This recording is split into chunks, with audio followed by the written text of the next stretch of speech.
In the late 1990s, these companies built the machines that powered the internet age. They were in schools, offices, bedrooms, everywhere. Some of them were bigger than the brands that dominate today, and yet they didn't disappear. They simply faded. Some companies don't collapse overnight. They survive. They just stopped mattering. Compaq. In the 1990s, Compaq wasn't just another computer brand. It was the industry leader. Founded in 1982, Compaq became one of the fastest-growing tech companies in history. By the mid-1990s, it was the largest PC manufacturer in the world, bigger than Dell, bigger than HP, bigger than Apple at the time. Its vision was straightforward: build reliable, business-ready personal computers that could scale with the corporate world. No flash, no experiments, just stability, seriousness, and trust. For years, that formula worked, but the PC market began to change. Profit margins tightened. Competition intensified. Dell introduced a direct-to-consumer model that reduced inventory costs and aggressively undercut prices. At the same time, Asian manufacturers began producing cheaper hardware at massive scale. In 1998, Compaq tried to strengthen its position by acquiring Digital Equipment Corporation in a bold $9 billion deal, hoping to become an enterprise powerhouse. Instead, the move made the company heavier, more complex, more expensive, and slower to adapt. By 2002, Hewlett-Packard acquired Compaq in a controversial merger. The brand survived on budget machines for a while, then slowly disappeared from most markets. Compaq didn't collapse because its computers were bad. It collapsed because the industry stopped rewarding size. Packard Bell. In 1990s Europe, Packard Bell was often a family's first computer. Founded in 1986 and revived as a consumer PC brand in the early 1990s, Packard Bell focused on accessibility, bright packaging, retail availability, affordable bundles that made computing feel less intimidating. It worked. The brand expanded quickly across Europe, placing PCs into homes that had never owned one before. But in the rush to keep prices low, quality suffered. Systems were filled with unnecessary pre-installed software. Performance felt inconsistent. Over time, the brand developed a reputation for being cheap rather than reliable. As competition increased, Packard Bell struggled to define itself.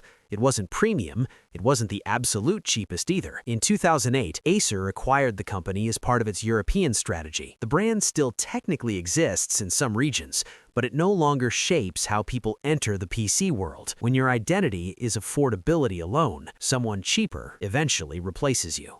Gateway. Gateway began in 1985 on a farm in South Dakota. Its founder, Ted Waite, built a company that felt personal. The cow-spotted boxes became iconic. The branding was simple, rural, and confident. During the 1990s, Gateway grew rapidly, using a direct sales model similar to Dell's. Customers customized PCs and had them shipped directly. For a time, it was one of America's fastest-growing tech companies. But the market evolved. Retail became more important. Laptops started replacing desktops. Margins tightened. Gateway tried to compete by opening branded retail stores in the early 2000s, hoping to replicate Apple's retail success. It failed. The stores were expensive, the strategy lacked focus. Meanwhile, competitors optimized supply chains and scaled globally. In 2007, Acer acquired Gateway. The brand survives on some budget devices, but the identity that once made it memorable is gone. Personality attracts attention. Efficiency sustains survival. Vaıo. In 1996, Sony launched Vaıo, short for Video Audio Integrated Operation. From the beginning, Vaıo was about design, slim magnesium bodies, bold colors, premium pricing. It stood out in a world of beige boxes. For years, it worked. Creative professionals admired it. Students aspired to it. It carried Sony's prestige. But laptop manufacturing is a low-margin business. Sony's internal production costs were high. Competitors outsourced and optimized more aggressively. At the same time, Apple's MacBook line began dominating the premium segment through tight hardware-software integration. Sony relied on Windows and didn't control the operating system experience. Sales declined, profits shrank. In 2014, Sony sold the Vaıo division to a Japanese investment firm. The brand continued independently, but at a much smaller scale. Vaıo still exists, but it no longer defines the premium laptop conversation. Toshiba. Toshiba was once a global electronics giant.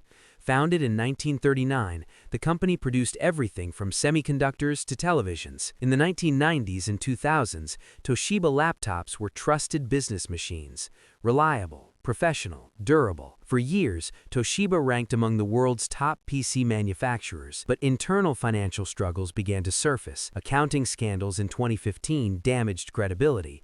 Losses mounted. The company began restructuring, selling assets to stabilize operations. The PC division, once a symbol of innovation, became expendable. In 2018, Toshiba sold its majority stake in its PC business to Sharp. The remaining shares were transferred later. Eventually, the laptop line was fully absorbed and rebranded. Toshiba still exists as a corporation, but in personal computing, its chapter closed quietly. Even industrial giants must choose what they can afford to carry. IBM. IBM helped define personal computing. When it launched the IBM PC in 1981, it set the standard for the modern computer. The phrase IBM compatible became the foundation of the entire industry. Architecture, expansion slots, BIOS design, competitors built around IBM's blueprint. For years, the IBM name meant authority. But IBM made a critical decision. It chose an open architecture. Components came from external suppliers. The operating system came from Microsoft. In the short term, this accelerated growth. In the long term, it gave control to others. Client manufacturers multiplied. Companies like Compaq and Dell produced IBM-compatible machines at lower prices. The standard IBM created no longer required IBM itself. By the early 2000s, the PC business had become low-margin and hyper-competitive. For IBM, it was no longer strategically attractive. In 2014, IBM sold its PC division to Lenovo. ThinkPad survived. IBM did not, at least not in personal computing. Sometimes you invent the game and still decide to leave it. eMachines. When it was founded in 1998, its promise was simple: everyone can own a computer. eMachines entered the market with an aggressively low-price strategy and quickly became one of the best-selling budget PC brands in the United States. At a time when buying a computer was still a major investment, eMachines disrupted the market by offering systems hundreds of dollars cheaper than its competitors. The cheap but good enough positioning helped it enter millions of homes. But the model was fragile. Low prices meant thin profits. Quality perception was often questioned. Customer support issues and razor-thin margins began to take their toll. In 2004, the company was acquired by Gateway. Then, in 2007, Gateway and eMachines along with it became part of Acer. From that point on, eMachines was no longer an independent brand. It became a label for entry-level machines. Over time, the products quietly disappeared from store shelves. There was a time when affordable PC meant eMachines. Today, when people hear the name, they simply say, "Oh yeah, I remember eMachines." New videos like this every week. Subscribe.